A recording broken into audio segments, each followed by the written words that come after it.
اپنے دادا کی وفات کے بعد نبی کریم صلی اللہ علیہ وسلم اپنے چچا ابو طالب کے زیر کفالت رہے۔ آپ کے چچا آپ سے بڑی محبت کرتے تھے، آپ کا بڑا وقت ان کے ساتھ گزرا،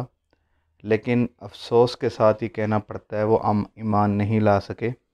ان کے ایمان کا واقعہ ان کی وفات سے متعلقات میں آگے انشاءاللہ تفصیلاً آئے گا۔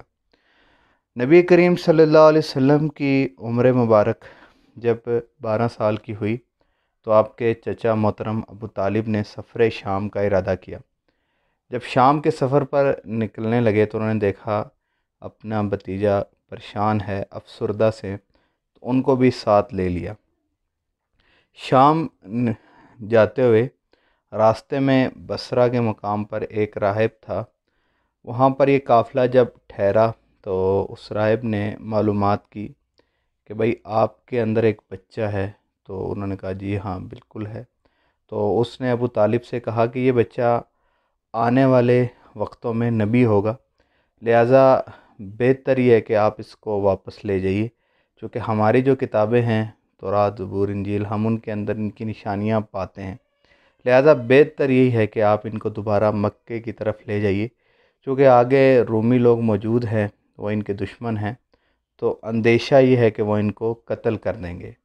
اور ان کو میں ان کی نشانیوں کے ذریعے سے پہچانتا ہوں۔ ان کے دائم پیچھے یعنی کہ ان کی پیٹھ کی جانب مہر نبوت بھی جو ہے وہ موجود ہے، جو سیب کی شکل میں ہے۔ چنانچہ نبی کریم صلی اللہ علیہ وسلم کی وجہ سے اس بحیرہ راہب نے سارے قافلے کی دعوت کی۔ جب دعوت کی سب بیٹھنے لگے تو انہوں نے پوچھا کہ وہ بچہ کہاں؟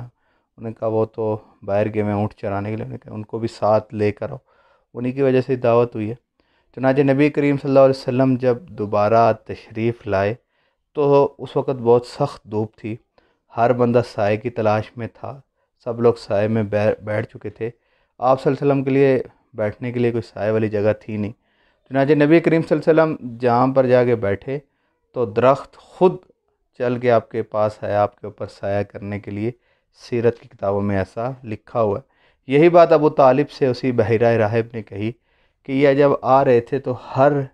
درخت، ہر چیز جو ہے وہ ان کو سجدہ کرتی تھی، اور یہی نبی ہونے کی نشانی ہے۔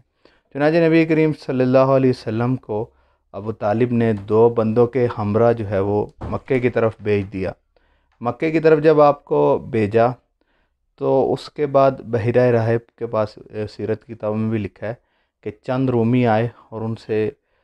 پوچھا کہ بھائی فلاں اس طرح کا شخص ہے، ہم اس کی تلاش میں، تو ہماری کتابوں میں اس طرح نشانیاں لکھی ہیں کہ وہ اس مہینے کے اندر جو ہے وہ سفر کرے گا۔ چنانچہ بحیرہ راہب نے ان سے کہا کہ اگر اللہ تعالیٰ ان کو رکھنا چاہیں تو آپ ان کو قتل نہیں کر سکتے، ان کو دلائل دی، تو وہ لوگ اس سے مطلب یہ ہے کہ اس کے قائل ہو گئے اور توبہ کی کہ آج کے بعد ہم انشاءاللہ آپ صلی اللہ علیہ وسلم کے قتل کے در پہ نہیں ہوں گے۔ پھر نبی کریم صلی اللہ علیہ وسلم جو ہے وہ مدینے میں آ گئے، پھر وہیں آپ صلی اللہ علیہ وسلم نے اپنی عمر گزاری۔ اس طرح آپ صلی اللہ علیہ وسلم کا ایک مشغلہ جو تھا وہ بکریاں چرانا بھی تھا۔ خود نبی کریم صلی اللہ علیہ وسلم کا ارشاد مبارک ہے کہ بکریاں چرانا تمام انبیاء کی سنت ہے۔ اس کے بارے میں سیرت نگار خصوصاً ادریس کاندھولی صاحب اپنی کتاب سیرت مصطفیٰ میں لکھتے ہیں کہ یہاں یہ نقطہ ہے کہ انبیاء سے جو بکریاں چروائی جاتی ہیں اس کا مقصد یہ ہوتا ہے کہ بکریاں چرانا عموماً گائیں، بھینس، اونٹ سے بھی زیادہ مشکل ہے، یعنی کہ ان کا چرانا عموماً ان چیزوں سے زیادہ مشکل ہے، چونکہ بکری جو ہوتی ہے کبھی کس کھیت میں چلی جاتی ہے، کبھی کس کے کھیت میں چلی جاتی ہے، تو اس کو سنبھالنا بنسبت دوسروں جانوروں کے زیادہ مشکل ہوتا ہے۔ اور انبیاء جو بکریاں چراتے ہیں اس کا مین مقصد یہی ہوتا ہے، ان سے بکریاں چروانے کا مقصد یہ ہوتا ہے کہ وہ اپنی امت کو جو ہے وہ سنبھال سکیں، یعنی کبھی آپ ان کی امت ادھر جاتی ہے، کبھی ان کی امت ادھر جاتی ہے، کبھی اس برائی کی طرف جاتی ہے، کبھی اس برائی کی طرف جاتی ہے، کبھی جہنم کے دہانے پر ہوتی ہے، تو تاکہ وہ جیسے بکریاں ادھر ادھر جاتی ہیں ان کی حفاظت کرتے ہیں، اسی طرح ان کی تربیت مقصود ہوتی ہے کہ ایسے ہی اپنی امت کی بھی وہ جو ہے وہ حفاظت کریں۔ چنانچہ یہ تمام انبیاء کا جو ہے وہ مشغلہ ہوتا ہے۔ تو آج ہماری قسط نمبر 8 جو ہے وہ مکمل ہوئی۔ اس سے پہلے جو اقساط ہیں ان کا لنک ڈسکرپشن کے اندر موجود ہے، اگر آپ دیکھنا چاہیں تو وہاں ان کو ملاحظہ فرما سکتے ہیں۔ جزاک اللہ خیر۔